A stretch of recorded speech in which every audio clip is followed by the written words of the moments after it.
thinking. I had a conversation with my daughter the other day, and we were talking about sounds and hearing sounds and vibrations that are sort of bouncing everywhere. Everyone can't hear it, and for the people who can't hear it or feel it, it sounds like fantasy. But for the people who actually are able to hear these sounds and feel these vibrations, it's something worth exploring, and they want to know what the heck it is, what's going on.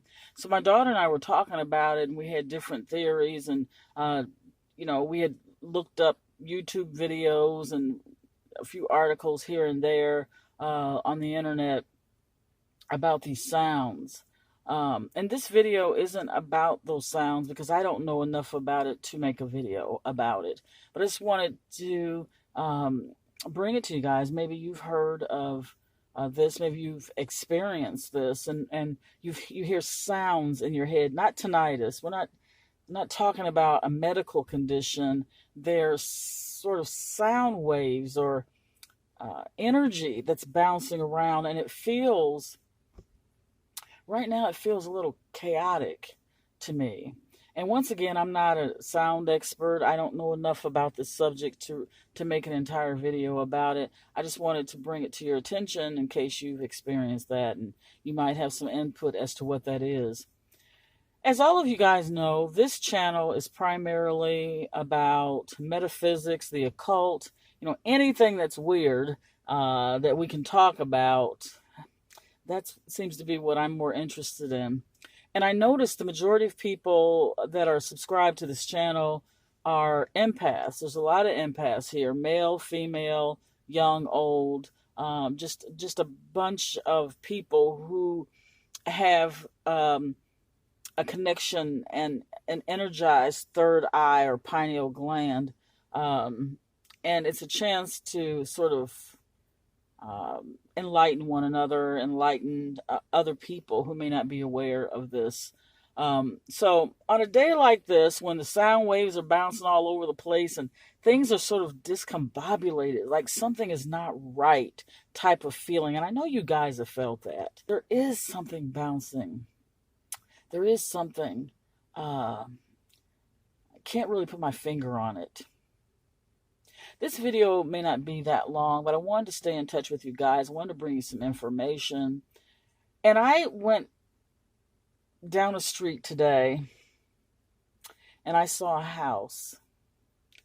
And that triggered a memory. I know I've been in the backyard of the house. I've never been in the actual house, but I know for a fact I've seen the backyard. And I didn't exactly want to put that on here, but I'll insert a snippet of the video of the house.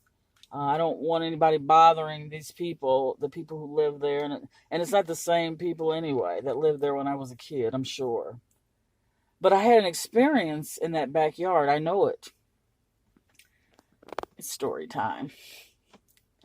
I was about 5 years old, and my grandmother would take me from different places to go clean folks' house, to clean this person's house, that person's house one week. And that's what she did for a living. She had basically a cleaning service. She had about 6 or 7 people, and she would routinely clean their house. And she usually got the jobs by word of mouth, and she would serve at parties, serve hors d'oeuvres, and then she would cook at some parties. She enjoyed that, and that's what she did, and she would take me with her. Well, some of these houses that she would take me to were a little creepy. Even as a kid, I felt creeped out in some of the houses. Not all of them, but this house in particular. I remember my grandmother had hyped me up about this particular job.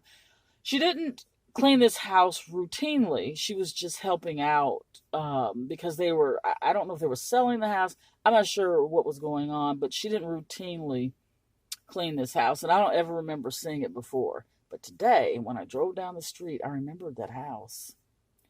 And maybe I might go back on another video and look at that backyard. But I already know it's the same house. There was a little blonde-haired girl. Her hair was blonde with, you would think it would be brown with flecks of blonde. No, it was blonde with flecks of sort of light brown colors throughout her hair. And she was a little bit smaller than me, but we were about the same age, I think.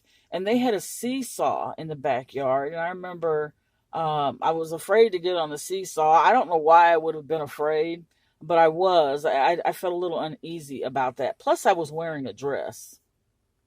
So the mom, I still can remember her. Her hair was short. She was had dark hair, and she was uh, very slim built, and she wore like a sort of a flowing type of skirt type of deal, and and she was very kind. I remember she was wearing lipstick, and it was in the middle of the day, and I never really that wasn't something that I saw a lot on a weekday. Someone wearing lipstick just at home, unless it was a soap opera.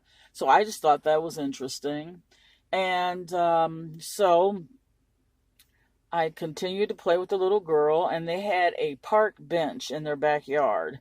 I remember that very well, and I learned a lesson that day. A big I learned a big lesson that day.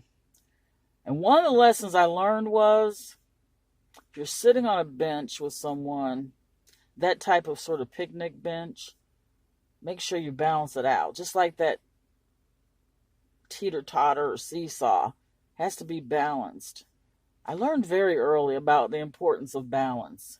Well, my grandmother was wearing a light blue, sort of a powder blue dress, very casual dress, but it didn't look worn. And she had, a belt that was built in with the dress and had little uh, belt loops on the side of the dress and in the back of the dress. I used to like to watch her thread those belt loops, and I remember she did that morning, and I remember the dress so, so well. So my grandmother came out with a tray of cookies. Do you do you guys remember Lorna Doone cookies? There were Lorna Doone cookies on one side, and on the other side were those what are they called? Archway cookies, the lemon archway cookies.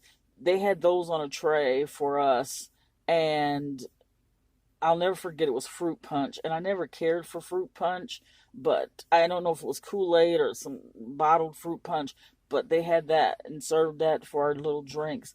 And I remember being very nice to them. I didn't want to hurt their feelings and say I didn't want the fruit punch, so I drank it anyway. And it was very lukewarm, kind of room temperature. Room temperature. Ugh. So, the little girl, and I don't remember her name at all, and I wouldn't even know her if I saw her right now, but we were sitting on the bench and both on the same side of the bench. And I kind of looked up, and I remember when I looked up, I remember in my mind's eye wishing that I was at another house that my grandmother cleaned. This house had a swimming pool in the backyard, but this particular one that I'm telling you about did not. And I looked up, and just for a moment, I wished that pool was there. And a woman caught my eye in the picture window, and she was just standing there, kind of observing the little girl and me. And she had on the same dress that the lady had on that had just brought us the snacks. And she was still outside. She hadn't quite went inside yet, and I don't understand how she could have been in that window. And unfortunately, I never asked my grandmother about it. I was only a little kid. I didn't know how to put two and two together and make it spell ghost. But that lady intrigued me looking out that window. And then the lady of the house that brought the snacks had actually went inside the house, and I thought that she was going to see the lady in the window, but she didn't. Obviously didn't see the lady. And my grandmother went back inside, and then I saw the lady again looking out the window at us.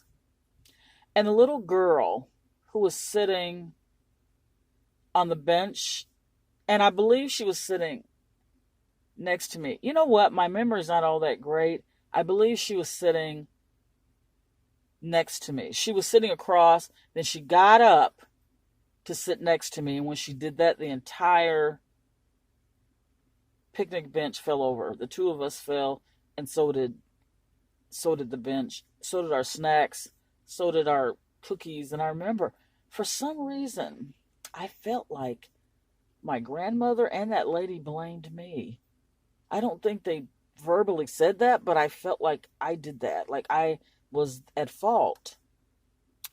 I never thought about the lady in the window anymore. After when that chaos sort of ensued, the lady of the house and my grandmother ran outside, and I remember them saying something, both of them, and they were dusting us off, and the little girl had to go inside and change her clothes, and I don't remember going inside. I don't remember if I changed my clothes either. And really, that's as far as my memory goes. And I never knew who that lady was, and I never even thought about her again until today, when I happened to be in that particular neighborhood and I saw that house. I didn't know what street the house was on. I didn't know anything about the house, except in my mind, in my memory bank, I remembered that house, and I remembered that backyard. This is Tomorrow again, wishing you guys the best of the best.